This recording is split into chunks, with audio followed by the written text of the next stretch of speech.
Good morning student. अब मैं आप लोगों को लेसन नंबर 3 का टोटल हिंदी बता दे रही हूँ एक बार में। ध्यान से देखिए। आज संपूर्ण संसार में डिजिटल इंडिया इस विषय पर चर्चा सुनाई देती है। इस पद का क्या भाव है, ऐसा मन में जानने की इच्छा उत्पन्न होती है।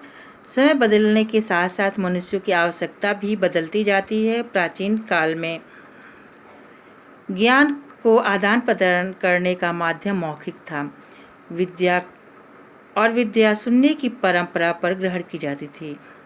इसके बाद से ताड़ के पत्तों के ऊपर, भोज के पत्रों के ऊपर लेखन का कार्य आरंभ हुआ, लिखना शुरू हो गया। समय बदलने के साथ साथ कागज के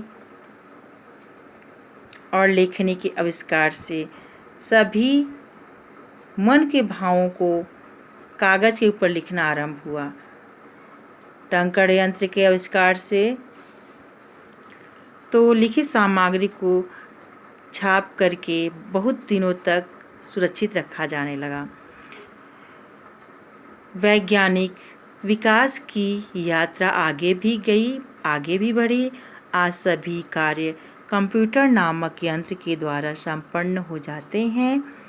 समाचार पत्र,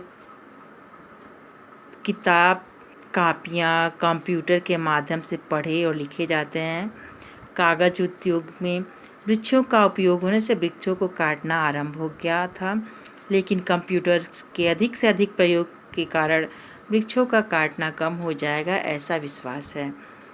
आज पर्यावरण सुरक्षा की दिशा में यह बहुत बड़ा उपकार होगा।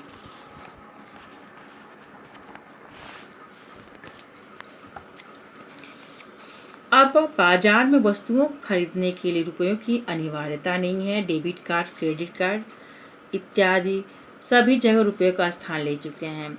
बैंकों में भी सभी कार्य कंप्यूटर की सहायता से संपन्न होते हैं। अनेकों AAP मुद्रा विहीन विनिमय इसमें सहायक हैं। कहीं भी यात्रा करनी हो, रेलगाड़ी की यात्रा का टिकट हो या हवाई जहाज का टिकट हो, इसकी अनिवार्यता आज नहीं है। सभी पत्र हमारे चल दूरभाष यंत्र यानी मोबाइल फ़ोन में ईमेल नामक स्थान पर सुरक्षित होते हैं, जिन्हें हम दिखा करके आसानी से यात्रा का आनंद ले सकते हैं। अस्पताल में भी उपचार के लिए रुपयों की आवश्यकता का अनुभव नहीं होता है। सभी जगह कार्ड के माध्यम से, ई-बैंक के माध्यम से शुल्क प्रदान कर सकते हैं। वह दिन दूर नहीं जब हमारे हाथ में एकमात्र चल दूरभाष यंत्र होगा, जिसे हम लेकर के सभी कार्य पूरा करने में समर्थ हो सकेंगे। जेब में रुपयों की आवश्यकता नहीं होगी। पासबुक, चेक बुक इत्यादि की भी आवश्यकता नहीं होगी। पढ़ने के लिए किताबों, समाचार पत्रों की अनिवार्यता समाप्त प्राय हो जाएगी। लिखने के लिए अभ्यास पुस्तिका, कागज की भी उपयोगिता खत्म हो जाएगी। नए ज्ञान के अन्वेषण के लिए डिक्शनरी की आवश्यकता भी नहीं होगी। अपरिचित मार्ग को जानने के लिए नक्शे यानी मैप की भी आवश्यकता या मानचित्र की आवश्यकता के अनुभव नहीं हो सकेगा। यह सभी कार्य एक ही यंत्र के द्वारा पूरा हो सकेगा।